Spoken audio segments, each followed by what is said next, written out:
So guys, welcome back to another video. So today we're actually going to be looking at mining Zephyr on our very old CPU that we have under here. We'll get into what CPU we have, but as you can see, it's a very old motherboard, very old heatsink. We've got one fan here, which is blowing in through, and then we've got one obviously for the heatsink, which is just attached on top.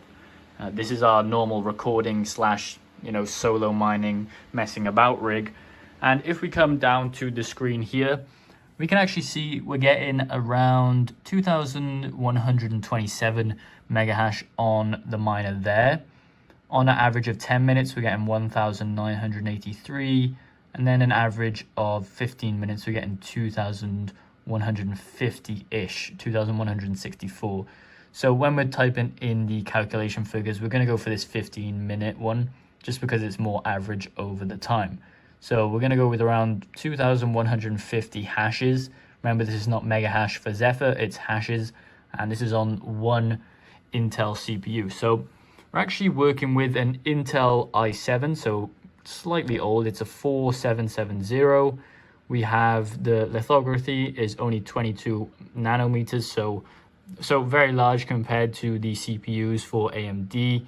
They have a slightly lower lithography. As you can see there, we've got 4 cores, 8 threads, so we're only mining right now, I believe, on 8 threads. We can up it depending on the overclocks, or we can lower it depending on the overclock, sorry. And as you can see on our core temperatures, we've got around 60 to 70 degrees, so that's kind of normal operating range, and the power is at around 60 to 62 watts on average. The load that the core is at is actually very low. It's hovering around 50% average for all of them. And the max degrees that we've got up to for these cores is 75, 79, 80, and 79 respectively for these 2 cores. So we're going to hop into the computer and we're actually going to look at profitability now. I'm only recording on this just because we're not going to be able to record the screen without turning off the miner because we're using all 8 threads.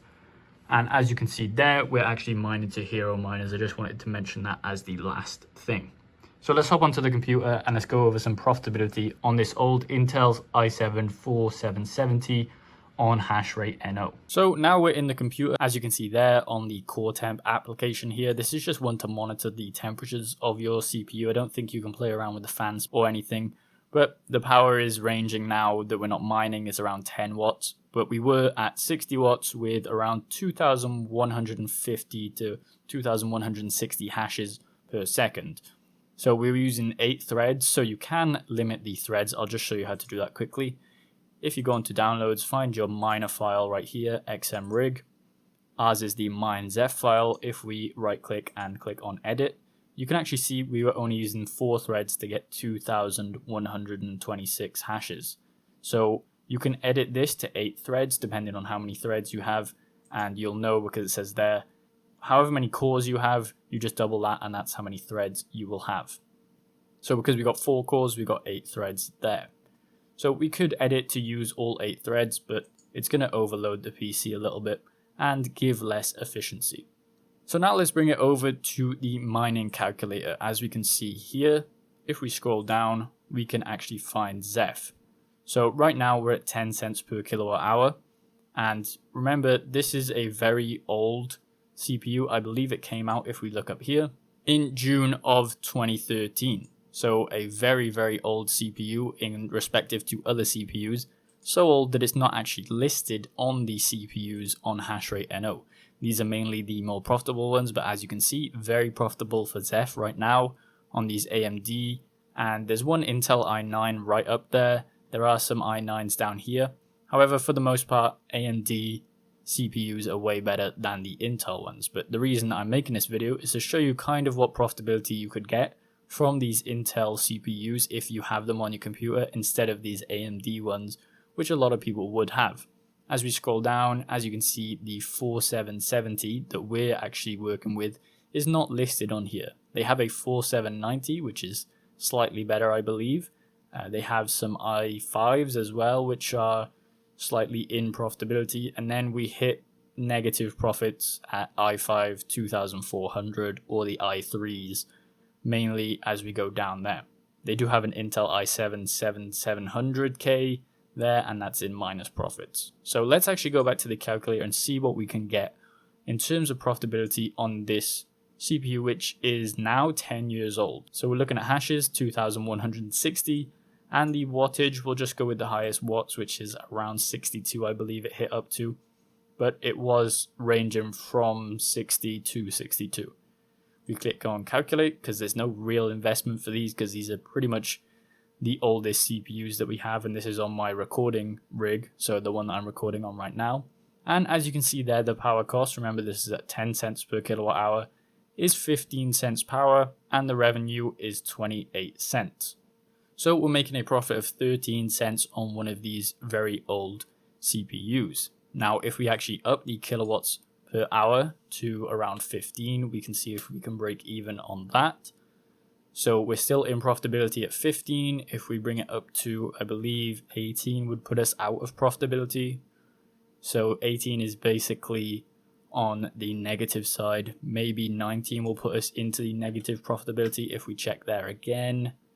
So 19 cents per kilowatt hour is the break even for this 10-year-old CPU for Zephyr coin. Now, it also does matter about the RAM. So the more RAM and the quicker the RAM you have on the motherboard, it will actually get you slightly more hash rate, because that's how the RandomX algorithm actually works.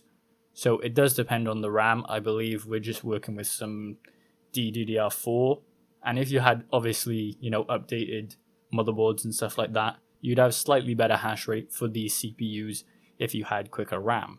So if we go to 20 cents per kilowatt hour, we can see we're now in the negatives by around 2 cents. But for the most part, the break even on even the oldest CPUs would be around 20 to 18 cents. So even on a 10-year-old CPU, you can still make profits on Zephyr coin. Now, the reason for this is that the price has increased, obviously, but it's also slightly more efficient to mine on the CPUs in terms of when compared to a GPU, just because there's no algorithms out there that can support that GPU profitability right now. So we're seeing more CPU profitabilities, and there's rapid mining, being very profitable if you've watched his videos. But in terms of coins, and if we look on the emissions, we can actually see that Zephyr is actually pumping out a lot of emissions. So one of the main factors that we look at for coins is emissions. Casper was sitting at around 300,000, so the same as Zephyr, I want to say 7 months ago. And now it's gone all the way up to 1.8 million in emissions. So this is how much the network is actually producing on a monetary basis. So Zephyr shot up. I remember around 2 months ago, it was around 10,000 in emissions, and now it's producing 312,000 in emissions. We have other coins up there like Nexa and Dynex, which do good emissions per day. Dynex obviously dropping off, but the price actually recovered slightly in the last week to up to $1. Now, the main thing that we should be looking at in terms of CPU mining is the obvious competitor to Zephyr coin, which is Monero. So they're on the same algorithm. However, Monero has a way larger market cap, and this is why people have not been as profitable on Monero, and they've been mining other things like Raptorium or Dero. But actually, Zephyr has made it very profitable for CPUs right now, and obviously we're trying to chase some of those profits. So we could see there that even with the old CPU, we're still making a fair amount of profits, around 50% profits on mining at 10 cents per kilowatt hour. So imagine what you can get on a slightly newer CPU, even into the 2015, 2016 CPUs that came out from Intel, and obviously the AMD ones being very, very efficient. But in terms of Monero, the daily emissions has actually decreased. So as Monero's daily emissions have decreased, the actual daily emissions for Zephyr have increased.